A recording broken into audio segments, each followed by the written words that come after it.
Hi everyone, welcome to another episode. आज हमारे साथ एक बहुत ख़ास मेहमान मौजूद हैं। बासित इनका नाम है। यंग स्टूडेंट हैं और आजकल के जो कंटेम्प्रेरी हालात पॉलिटिक्स के और चल रहे हैं सारे, उसमें स्टूडेंट्स क्या सोच रहे हैं। बहुत सी एक सर्वे रिसेंटली मुझे देखने को मिला कि बहुत से लोग पाकिस्तान से जाने का सोच रहे हैं और अब बहुत ज़्यादा इलीगल भी लोग जाना शुरू हो गए हैं।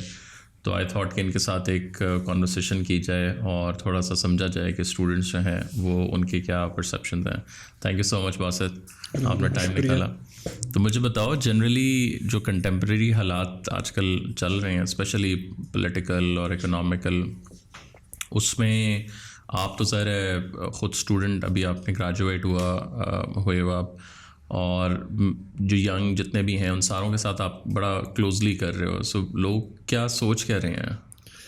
जी, बिस्मिल्लाहिर्रहमानिर्रहीम। बिल्कुल आपकी बात ठीक है, क्योंकि आजकल आपको पता है हालात हमारे वैसे थोड़े मुल्क के इकोनॉमी के लिहाज से या वैसे भी आप देख लें तो, क्योंकि सेफ्टी भी नहीं है। एक तो इकोनॉमिकल हमारे बहुत हालात ख़राब है, दूसरा आप देखते हैं कि रोज़ चोरी हो रही है या इस तरह के बहुत मामला चल रहे हैं। लोग उस अपनी लिविंग जो है लाइफ स्टाइल के लिए बाहर में मूव करना चाहते हैं। सिर्फ कुछ लोग होते हैं जो स्टूडेंट्स हैं, वो तो मोस्टली ये है कि अपने कैरियर के लिए सोच रहे हैं। उसके अलावा जो फैमिलीज़ हैं तो वो भी अब कोशिश कर रही हैं कि अपनी अपनी फैमिलीज़ को ना बाहर मूव कर दें, क्योंकि लोग जो है ना वो यहाँ पे आपको पता है हमारा जो जुडिशल सिस्टम है, इसके अलावा जो भी मुख्तलिफ हालात हैं। लोग बहुत ज़्यादा, आपको लग रहा है कि जो स्टूडेंट्स हैं स्पेशली, तो जी यूनिवर्सिटी बिल्कुल। कॉलेज में अभी क्या आपने डिस्कशन हो रही रिसेंट है? वो सर्वे देखा है कि हमारा 7.5 लाख पाकिस्तानी जा छोड़ के जा चुके हैं। मैं भी इससे ज़्यादा हूँ भी। ये कोई क्योंकि इलीगल भी तो जा रहे हैं, वो तो काउंट नहीं होते हमारे पास। ये तो जो लीगल है हमें वो पता सही। चले हैं, उस लिहाज से पता चला कि 7.5 लाख पाकिस्तानी छोड़ के जा चुके हैं।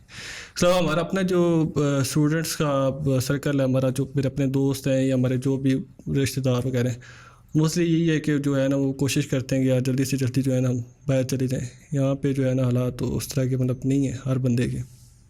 सही। अब मुझे थोड़ा सा अपना भी एक बैकग्राउंड बताओ कि क्या आपने पढ़ाई क्या की है, कैसे शुरू किया, कॉलेज कहाँ से किया, क्या हॉबीज़ वगैरह क्या हैं?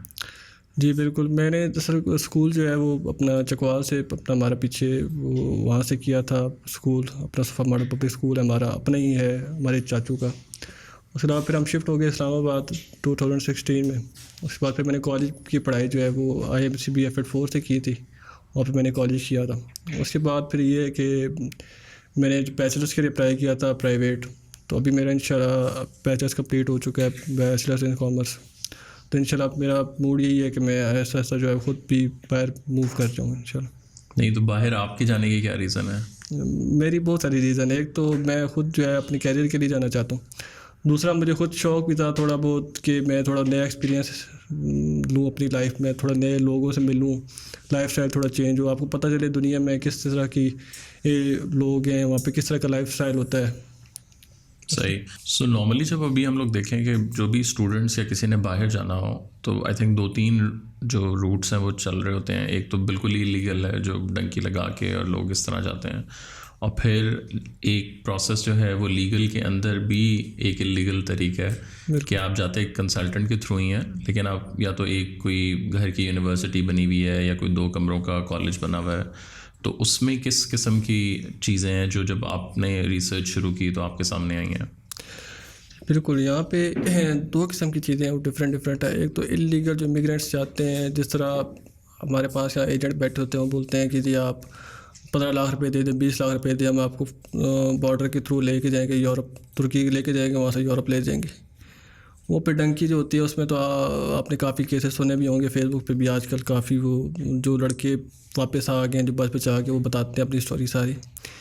अच्छा, वो जब जहाँ पे जब मसलन वो कहता है कि 15 लाख रुपए आप दे दें तो हम आपको तुर्की से वहाँ पे यूरोप पहुँचा देंगे। वो करते ये हैं बेसिकली कि आपको डंकी के थ्रू तुर्की पहुँचा देते हैं, लेकिन वहाँ पे आपको आप जाके छोड़ देते हैं। आगे से आपने अपने खुद के बेस पे जाना होता है आगे। अब वहाँ पे अब पीछे एक मेरा दोस्त है, उसके फादर होते हैं असिस्टेंट डायरेक्टर FIA में। वो बता रहे थे कि वो इसी तरह एक बंदा था, उसने कहा यार हम आपको तुर्की लेके जाएंगे, वहाँ से आपको आप जो है ना यूरोप पहुँचा देंगे, हमारे आपके लिंक्स हैं, ये है वो है। खैर वो ले गए उनको, तो वहाँ पे तुर्की जाकर उन्होंने छोड़ दिया। अब वहाँ पे ये हुआ कि वहाँ बॉर्डर पे जब वो तुर्की के पहुँचे तो आगे पुलिस ने उनको पकड़ लिया। पहले उन्होंने अपनी जो उनकी लीगल इन्वेस्टिगेशन होती है वो उन्होंने कंप्लीट की, उसके बाद फिर उन्होंने रिपोर्ट कर दिया। जब डिपोर्ट किया तो डिपोर्ट करके जब वो पाकिस्तान आते हैं तो वो FIA के पास सीधे चले जाते हैं केसेस। FIA फिर उनको आगे लीगल जो भी उनके होते हैं लोकल प्रोसेस जो भी प्रोसेस होता है वो आगे से कंप्लीट करते हैं, फिर उनको सज़ा देते हैं। इसी तरह एक और केस था। तो वो जो अंकल हैं उन्होंने तो काफ़ी आपको वो केसेस सुनाते होंगे, वो तो FIA तो आई थिंक रेगुलरली काफ़ी ज़्यादा। बिल्कुल उनके पास इस तरह के केसेस रेगुलरली आते रहते हैं। एक और उन्होंने केस सुनाया है कि अभी पीछे बहुत बड़ी वो एजेंट था, लेकिन वो he is a real deal in F6, वो उसने जनाब अपने एजेंसी बहुत बड़ी बनाई हुई थी। वो भी सारा इलीगल भेजता लोग। वो हाँ गवर्नमेंट के थ्रू वो नहीं था, वो था मतलब इलीगल प्राइवेट था, इलीगल उसको क्या बोल सकते हैं। खैर वो करता ये था कि अभी पीछे जॉब्स आपने भी सुना होगा कि मुख्तलिफ पूरी दुनिया में आपको मतलब जॉब्स आई हुई हैं, अवेलेबल हैं। वो कनाडा के लिए थी, कनाडा की ऑफिशियल वेबसाइट पे जॉब्स आई भी होती हैं। वो ये नहीं होता कि नहीं होती, जॉब्स आई भी होती हैं। सारा कोई प्रोसेस जो होता है उनका रियल होता है। सीन उसमें ये होता है कि अब वो जॉब्स आई हुई हैं मुस्लिम लोग डॉक्टर, वो उनको छोटी जॉब्स नहीं चाहिए थी कि जो हमारी गल्फ़ कंट्री में लेबर चली जाती है इस तरह की। उनकी वहाँ पे उनको रिक्वायरमेंट होती है बड़े, जिस तरह डॉक्टर हो जाए, नर्सेज, इंजीनियर्स, पायलट्स, इस तरह की उनकी डिमांड है। और वो एडवर्टाइज करते हैं कि हमें ये ज़रूरत है, तो अपनी उनकी जो कनाडा की ऑफिशियल गवर्नमेंट की वेबसाइट है उसके ऊपर वो आता है। ठीक है। तो वो अप्लाई करने का तरीका ये होता है कि आपने वहाँ पे रिक्वायरमेंट्स लिखी होती हैं, फलाने ये डॉक्यूमेंट्स आपने अपलोड करने हैं। उसमें 100 पॉइंट्स होते हैं एक्चुअली। 100 पॉइंट में से आपने 75 पॉइंट करेंगे, आप कंप्लीट करेंगे तो आप एलिजिबल हो जाएंगे अप्लाई करने के लिए। 75 पॉइंट इस तरह होंगे कि आप जितने ज़्यादा हो सकते हैं ना सर्टिफिकेट डालें एक्सपीरियंस के, क्या मैंने ये टीचिंग भी की हुई है, मैंने वो भी इंजीनियरिंग भी की हुई है। इसके अलावा आप जितने एक्सपीरियंस हो सकते हैं डालें। वो करते कराते आप 75 पॉइंट्स हो गए, आप ऑटोमेटिकली एलिजिबल हो जाते हैं। उसके बाद वो खुद कॉन्टैक्ट करते हैं। उसके बाद वो करते ही थे, पैसे ले लेते थे लड़कों से। और पर ज़ाहिर सी बात है जो डॉक्टर इंजीनियर के जाते थे वो कोई छोटे थे नहीं थे, वो सारे पढ़े लिखे थे, स्टूडेंट्स थे, सारे पढ़े लिखे ग्रेजुएट्स थे, मास्टर्स होल्डर्स थे। वो यही करते थे कि उन्होंने जनाब उनको जाके बोला कि उन्होंने से 25-25, 30-30 लाख रुपए लेते थे एक बंदे से जी। तो उन्होंने जनाब वो वहाँ पे वेबसाइट पे अपने वहाँ पे वो एप्लीकेशन उनकी फिल करते थे। उनके करते ये थे कि अब जो उनके पास डॉक्यूमेंट नहीं है वो भी वो डाल देते थे बीच में। मतलब आप अगर आप टीचर है ना तो वो आपको ये भी डाल देंगे कि इसका 5 साल का डॉक्टर का भी एक्सपीरियंस है, 2 साल पायलट भी रहा है, मतलब मुख्तलिफ इस तरह के। नहीं लेकिन वो फेक बना के वो डालते रहते थे। उस तरह वो 75 पॉइंट्स पूरी कर देते थे आपको, और आपको बता देते जब गवर्नमेंट की आवाज़ आती थी कि भाई आप एलिजिबल हो गए, वो उनको दिखाते थे कि भाईजान ये देखिए आपका जो है ना प्रोसेस कंप्लीट हो गया। अब इसके बाद आपने जो है वो एम्बेसी से अपॉइंटमेंट लेनी है, वहाँ पे आपने इंटरव्यू देने।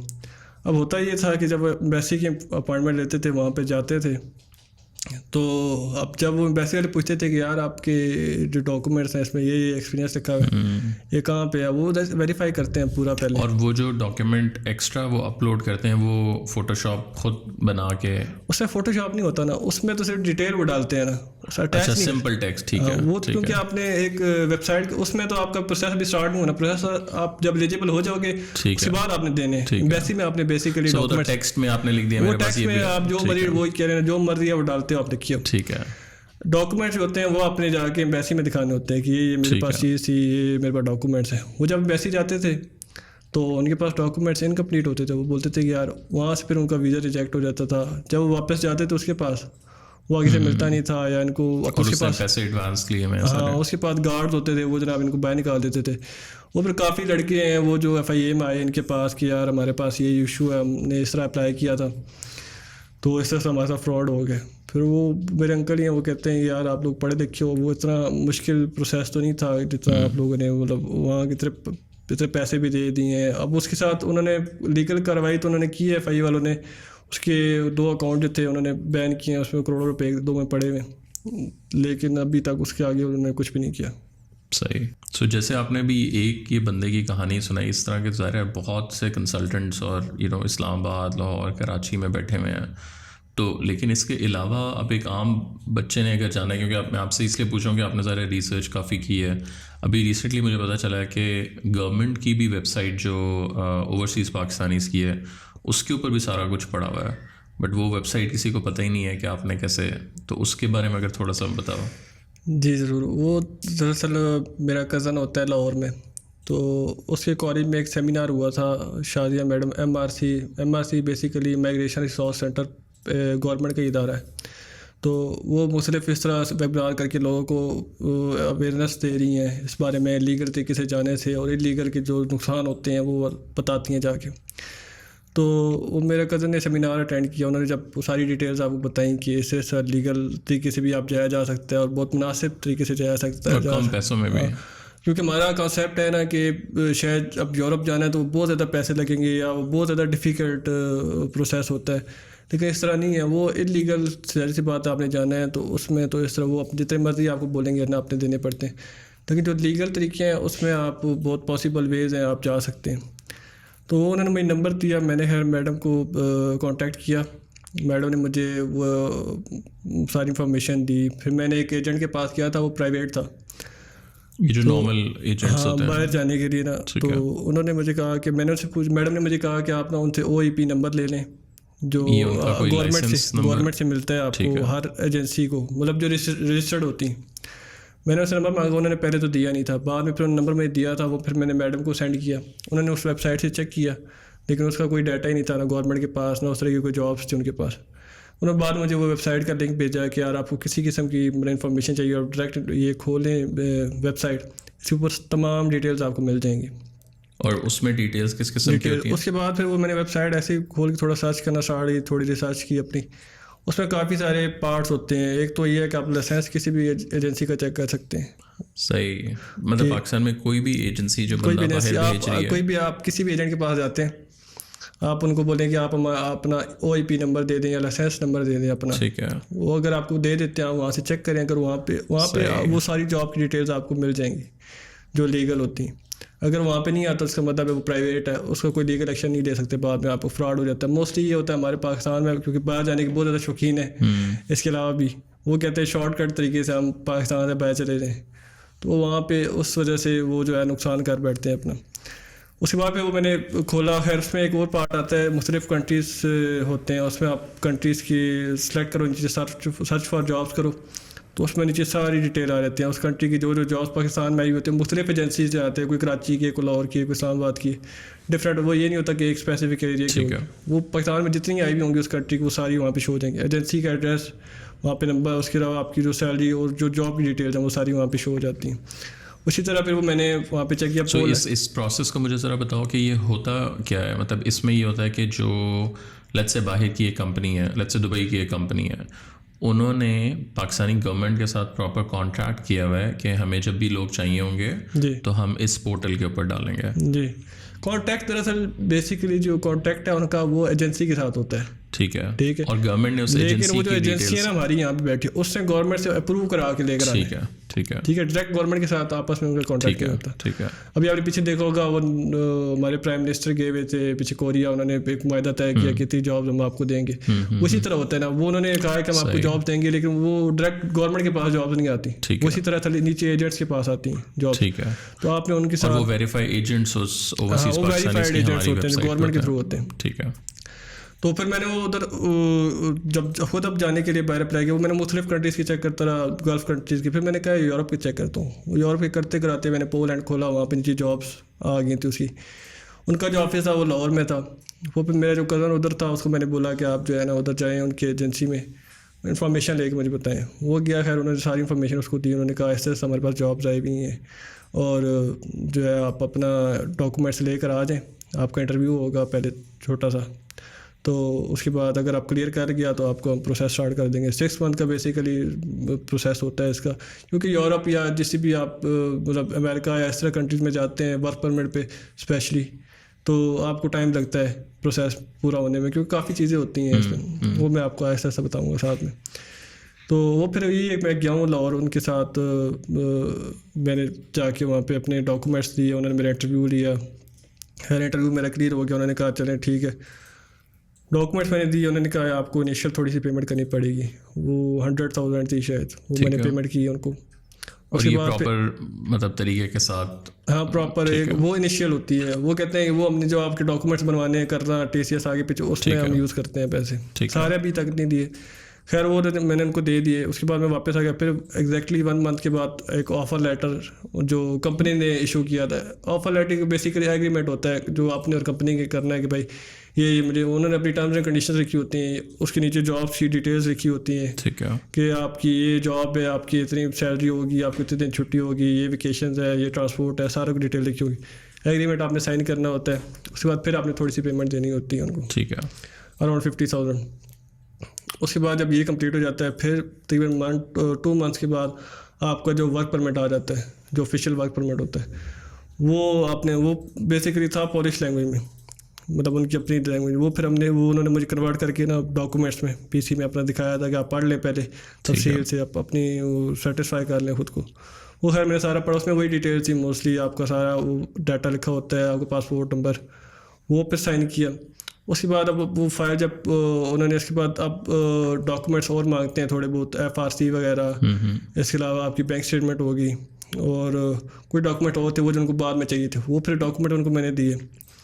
तो उसके बाद जो है उन्होंने वो, अब सीन ये था कि वो जो डॉक्यूमेंट्स मैंने इनको दिए हैं वो उन्होंने सॉफ्टवेयर में नहीं भेज सकते थे, ओरिजिनल डॉक्यूमेंट्स थे, क्योंकि ओरिजिनल बैंक स्टेटमेंट थी, FRC थी जो नादरा से बनती है, वो अपने ओरिजिनल उनको कंपनी को देने होते हैं। वो जाहिर सी बात है आप सॉफ्टवेयर में नहीं भेज सकते, वो अपने TCS कराने होते हैं या मेल कराने होते हैं, उसमें टाइम लगता है, वहाँ पे 2 वीक्स तक लगता है टाइम आपको। वो कंपनी के पास जाता है, उसके बाद कंपनी अभी आपको इशू करते कि 3 लेटर रह जाते हैं, एक ट्रांसपोर्ट लेटर, एकोमोडेशन लेटर और मेडिकल लेटर, जो आपका इंश्योरेंस हो, आपका मेडिकल, कोई भी आप बीमार होते हैं तो। ठीक है। और वो भी जो डॉक्यूमेंट्स होते हैं वो भी सॉफ्टवेयर में नहीं आ सकते, वो भी आपको जो है ना ऑफिशियल, जिस तरह वर्क परमिट ऑफिशियल होता है उसी तरह आपको ऑफिशियल डॉक्यूमेंट्स फाइल में लगने होने। ठीक है। वो जब डॉक्यूमेंट्स अभी तक मेरे नहीं आए, क्योंकि कभी छुट्टियाँ आ गई क्रिसमस की, बना होपफुली इसमें आ जाना था, लेकिन इंशाल्लाह वो कह रहे हैं जनवरी के फर्स्ट वीक में आ जाएंगे डॉक्यूमेंट्स। वो 3 डॉक्यूमेंट्स आएंगे, तो वो जब फाइल में लगेंगे आपकी फ़ाइल कंप्लीट हो जाएगी। वो फिर आपको ये वहाँ पे जो है एम्बेसी में अपॉइंटमेंट लेके देंगे, वहाँ पे आप जो है इंटरव्यू देंगे, जाकर उनको अपने ऑफिशियल डॉक्यूमेंट्स दिखाएंगे कि यार मेरे पास वहाँ पे ट्रांसपोर्ट का जो है वो मुझे कंपनी स्पॉन्सर कर रही है, मेडिकल भी दे रही है, एकोमोडेशन भी दे रही है, मुझे किसी किस्म की लीगल डॉक्यूमेंट्स, मुझे किसी किस्म की वहाँ पे टेंशन परेशानी वाली ज़रूरत नहीं है, सारा कुछ मेरी कंपनी जो है वो एक्सपेंसेस जो है वो बर्दाश्त कर रही है। तो उसके बाद जो है आपका प्रोटेक्टर वगैरह और जो टिकट वगैरह वो खुद करा के देते हैं, और उसके बाद आप लीगली बाहर जाते हो। दूसरा ये होता है जब आप यहाँ से एयरपोर्ट पे जाते हो तो आपके प्रॉपर वो डाटा जो है वो गवर्नमेंट के पास चला जाता है, ठीक है, एंट्री करा के भेजते हैं कि ये बंदा जो है ये फ़लानी जॉब के लिए इतने अरसे के लिए, बेसिकली 3 साल का कॉन्ट्रैक्ट है, ठीक है, कि 3 साल के लिए यहाँ से मुल्क से बाहर जा रहा है फ़लाने मुल्क में इस जॉब के सिलसिले में। जब बंदा वहाँ पे जाते हैं, दूसरे कंट्री भी, कोई भी कंट्री हो, वहाँ पे वो आपका डाटा लेते हैं कि यार आप ये बंदा हमारे पास, इस नेशनलिटी का बंदा, ये हमारा नहीं, वहाँ पे सारों का लेते हैं। हमारे पाकिस्तान में ये होता है बहुत कम, जो लीगल है वो उनका डाटा लेते हैं, वरना जो इलीगल जा रहा है वो किसी डाटा में नहीं आता। तो जो वहाँ पे तो जो भी आता है एयरपोर्ट पे उनका वो डाटा ले लेते हैं, स्पेशली जो वर्क परमिट पे जा रहे हैं, स्टूडेंट्स जा रहे हैं, उनका सारा एड्रेस वगैरह की, पढ़ने के लिए है, काम करने के लिए है, इसके लिए वो अपने सारे रूल्स लिख देते हैं कि इतने, अब स्टूडेंट्स है तो वो फुल टाइम जॉब्स नहीं कर सकते, पार्ट टाइम उनको जॉब अलाउ होती है, 20 आवर्स पर वीक होता है शायद, मोस्टली इतना ही होता है। तो उसके ऊपर वो प्रॉपर लिखा होता है कि इससे ज़्यादा करोगे तो वो आप कानून की खिलाफ वर्जी कर रहे हो, आपके खिलाफ लीगल एक्शन ले सकते हैं। ठीक है। तो वो प्रॉपर एंट्री आप ही करते हैं, उसके बाद आप वहाँ पे आगे जाके अपनी जॉब शॉप करें। ठीक है, ठीक है। सो मुझे ये बताओ कि अगर लेट्स से कि एक बंदा है, बड़ी लाइक सिंपल वे में अगर स्टूडेंट है और उसने बाहर जाना है, सो स्टेप बाय स्टेप क्या उसका प्रोसेस है कि सबसे पहले वो क्या काम करे? बिकॉज नॉर्मली तो ये है कि अगर किसी ने भी बाहर जाना है वो सबसे पहले तो गूगल करके F6 में, F8 में, लाहौर, कराची कंसल्टेंट ढूंढता है और उसके पास जाके वो सारी अपना बताता है। ये भी है ना, ये डिपेंड करता है कि आप किस कैटेगरी में जाना चाहते हो। अगर आप वर्क परमिट के जाना चाहते हो तो उसका तरीका तो यही है जो मैंने अप्लाई किया था, आप उस वेबसाइट के थ्रू जा सकते हो, और वेबसाइट या आपको अलग कोई एजेंसी आपको कह रही है कि हम आपको कर देते हैं, आप उनसे लाइसेंस नंबर ले चेक कर लें, अगर वो लीगल है तो आप उनसे प्रोसेस। वेबसाइट क्या है? वेबसाइट का लिंक आपको हम आप अटैच कर दीजिएगा साथ, कोई भी, ताकि किसी को आसान। और ये ओवरसीज पाकिस्तानीज की जो वेबसाइट पाकिस्तान की ऑफिशियल है, ये पाकिस्तान की ऑफिशियल वेबसाइट है। ठीक है। जो भी पाकिस्तान में जॉब्स, बाहर से जो भी जॉब्स पाकिस्तान को स्पॉन्सर होती है, चाहे वो दुबई हो गया, एवरी कंट्री, तो सारे जो हैं वो उसमें शो हो जाते हैं कंट्री, जो जिस एजेंसी को, अब हर एजेंसी के पास जॉब्स नहीं आती। ठीक है। अगर दुबई की है, मतलब वो होटल मैनेजमेंट की जॉब है, तो अब हर एजेंसी के पास नहीं है, हो सकता है एक ही के पास आई हो सकता है 3 के पास आई हो, लेकिन वो डिपेंड करता है। सो मुझे थोड़ा सा आप बताओ कि अगर एक बंदे ने लेट्स से लीगली बाहर जाना है, so what is the best sort of वे, और उसका process step by step initial पहला क्या है? अब ये डिपेंड करता है कि आप किस कैटेगरी में बाहर जाना चाहते हो। अगर आप स्टूडेंट एज अ स्टूडेंट बाहर जाना चाहते हो, पढ़ना के लिए जाना चाहते हो, उसके लिए डिफरेंट क्राइटेरिया है। अगर आप वर्क करने के लिए बाहर जाते हो, उसके लिए डिफरेंट है। वर्क करने के लिए आप जाते हो तो ये वेबसाइट जो अब हमारे पास मौजूद है गवर्नमेंट की, आप इसके थ्रू जा सकते हो, या आपको कोई भी एजेंसी आपको कहती है कि हम आपको इस तरह से जॉब ऑफ़र करते हैं, वो आप उनसे अपना लाइसेंस नंबर दे के चेक कर दें। अगर वो लीगल हैं तो आप उनसे प्रोसेस अपना स्टार्ट करवा लें। ठीक है। सिर्फ वो अगर आप वो लीगल हैं, उनका डाटा गवर्नमेंट के पास है, फिर आप टेंशन न लें, आपके साथ कोई फ्रॉड की भी कोई इतनी ज़्यादा गुंजाइश नहीं होती वहाँ में। बहुत कम होता है, हो भी जाए तो वो रिकवर हो सकता है क्योंकि उनके पास गवर्नमेंट का डाटा है। ठीक है। दूसरी बात यह स्टूडेंट जो है, जहाँ तक बात है स्टूडेंट की, वो मेरा ख्याल है कि इंसान को खुद करना चाहिए काम। वो इतना ज़्यादा मुश्किल प्रोसेस नहीं होता जितना लोगों ने समझा हुआ है कि यार ये काफ़ी मुश्किल। एजेंट के बगैर भी आप जा सकते हैं। एजेंट के बगैर भी आप बाहर जा सकते हैं। तरीकाकार ये है कि बहुत सिंपल सादे अल्फाज में ये है कि आप गूगल पे जिस कंट्री में आप जाना चाहते हो, जिस कंट्री में इंटरेस्टेड हो, वहाँ पे आप उनकी कंट्री की यूनिवर्सिटी सर्च कर लो। ठीक है। यूनिवर्सिटीज़ आप गूगल पे मिल जाएंगी आपको। यूनिवर्सिटी की ऑफिशियल वेबसाइट आप खोलें, वहाँ पे तमाम रिक्वायरमेंट्स आपको मिल जाएंगी। आप वहाँ पे पढ़ें। अगर आपको लगता है कि यार मैं रिक्वायरमेंट को मीट कर रहा हूँ, मेरे पास ये सारी चीज़ें हैं, उसके ऊपर ही वो आपको ओवरसीज़ का उनके अलग प्लेटफॉर्म होता है, वहाँ पे आप जाएँ, उनको मेल करें कि मैं इसे अप्लाई करना चाहता हूँ यूनिवर्सिटी में। आप एप्लीकेशन फॉर्म फिल करें, उनको आप मेल करें, वो आपको अगला सारा प्रोसीजर समझा देते हैं। क्योंकि वो अगर आपका एडमिशन हो जाता है, वो ऑफर लेटर आपको खुद भेज देते हैं। उसके बाद आपने डॉक्यूमेंट्स पूरे करके एम्बेसी जाना है, वहाँ से आपने जो है इंटरव्यू क्लियर करके आप जो है आपका वीज़ा लग जाता है। उसमें ज़्यादा प्रोसेस नहीं है। सबसे इजी जो प्रोसेस है वो, जहाँ तक मेरा एक दोस्त है उसने किया है, तो यूएसए का है, उसमें ज़्यादा मसला नहीं है। उसकी एप्लीकेशन ईजी है, इसका ईजी है बाकी कंट्री से। यूरोप का थोड़ा मुश्किल है, लगता है यूएसए प्रॉब्लम सबसे मुश्किल है। ऑस्ट्रेलिया का मुश्किल है थोड़ा, और यूरोप का भी थोड़ा मुश्किल है। मतलब मुश्किल नहीं है लेकिन प्रोसेस थोड़ा लंबा होता है। ठीक है। यूएसए का ये होता है थोड़ा सिंपल है, ये होता लंबा है लेकिन थोड़ा सिंपल है। सिंपल इस तरह कि इसकी सिर्फ एप्लीकेशन फॉर्म होती है, जिसकी फ़ीस होती है $150 या $125 समथिंग इतनी होती है, वो आपने फ़ीस देनी है। उसके अलावा जब आप एप्लीकेशन फॉर्म, अगर एडमिशन आपको हो गया, ठीक है, आपने वहाँ पे रिक्वायरमेंट्स ऑलरेडी आपने देखी हुई हैं कि ये रिक्वायरमेंट्स हैं, आपने फ़ाइल बना के आप चले जाना है। एम्बेसी से अपॉइंटमेंट लेनी है, एम्बेसी जाएंगे, आपको वहाँ पे वीज़ा। सारी अपॉइंटमेंट आप वेबसाइट के थ्रू अपॉइंटमेंट आपको यहाँ से ये जारी है हमारा, जिस तरह वो त्रामड़ी वाली साइड पे, उससे वहाँ से आप अपॉइंटमेंट किसी भी तरीके की लेनी है, आपने वहाँ से जाके लेनी। ठीक है। एम्बेसी, कोई भी एम्बेसी की अपॉइंटमेंट है वहाँ से मिलती है। अपॉइंटमेंट आप खुद ले लें, उसमें कोई इशू नहीं होता। आपने वो अभी तक आपने टोटल $125 पे किया हुआ है, जो एप्लीकेशन यूनिवर्सिटी की आपने फ़ीस नहीं, मतलब एप्लीकेशन फॉर्म जो होता है वो आपने पे किया हुआ है। वो आप अपने सारे डॉक्यूमेंट्स लगा के उसके साथ एम्बेसी में जब आप अपॉइंटमेंट ले लेते हैं, आप एम्बेसी में जाएंगे, वहाँ पे आप उनको बताएंगे इस तरह मेरा एडमिशन हो चुका है, सारा कुछ वहाँ पे वीज़ा अप्रूवल हो जाता है। उसके बाद जो उनका बेसिक जो सबसे बड़ी कंफर्टेबल है यूएसए की, वो ये है कि आपकी जो फ़ीस है ना, वो आप क्लासेस शुरू होने से 2 से 3 दिन पहले भी दे सकते हो। ठीक है। ये नहीं होता कि अब आपने यहाँ से फ़ीस पे करके जाना है। मोस्टली कंट्रीज़ का ये होता है ना, आपने फ़ीस एडवांस जमा करानी होती है। तो इसका ये इजी ये मेथड ये है कि आपने जो है फ़ीस क्लास स्टार्ट होने से 2-3 दिन पहले आप फ़ीस वहाँ पे जाके आराम से जमा करा सकते हो। जब आप यहाँ से आराम सुकून से जाएँ, वहाँ पे जब आप सारा कुछ अपने काम कर लेंगे, वहाँ पे यूनिवर्सिटी की आप फ़ीस जमा कराएं और अपनी क्लासेस लेना स्टार्ट कर दें। ठीक है। ठीक है। सो ये सबसे इजी यही तरीका है कि आप खुद वेबसाइट पे जाके, क्योंकि अब आजकल सोशल मीडिया का दौर है, वहाँ पे हर किस्म की इन्फॉर्मेशन मिल जाती है। अगर आपको थोड़ी बहुत समझ नहीं आती है, आप यूट्यूब पे सर्च करें। मैं खुद, मेरे पास इतने वो यूट्यूब पे पेज बने हैं जो प्रॉपर आपको गाइडेंस करते हैं, कुछ इंडियन है, कुछ पाकिस्तानी है, प्रॉपर डिटेल से आपको बताते हैं कि आपने किस तरह जो है वो अप्लाई करना है, किस तरह तरीका होता है। मोस्टली या आप गूगल पे यूनिवर्सिटी सर्च करें, यूनिवर्सिटी की वेबसाइट खोलेंगे, उसके ऊपर उन्होंने भी स्पेशल डिपार्टमेंट होता है ओवरसीज़ के लिए। सही, वो प्रॉपर आपको खुद गाइड कर देते हैं, उसमें आपको टेंशन लेने की जरूरत नहीं है। सिर्फ आपको ये है, आप रिक्वायरमेंट्स मीट करते हो, आपके पास सारे डॉक्यूमेंट हों, तो उसके बाद आपको कोई मसला नहीं होता। ठीक है। ठीक है। Thank you so much Basit, आपने टाइम निकाला। मैं इंशाल्लाह जो आपने लिंक मुझे बताया वो भी हम लोग इसमें ऐड कर देंगे। जी बिल्कुल। और किसी ने भी फिर इन्फॉर्मेशन लेनी है तो they can directly go there. बिल्कुल, ताकि लोगों की भी हेल्प हो जाए। बहुत शुक्रिया। Thank you.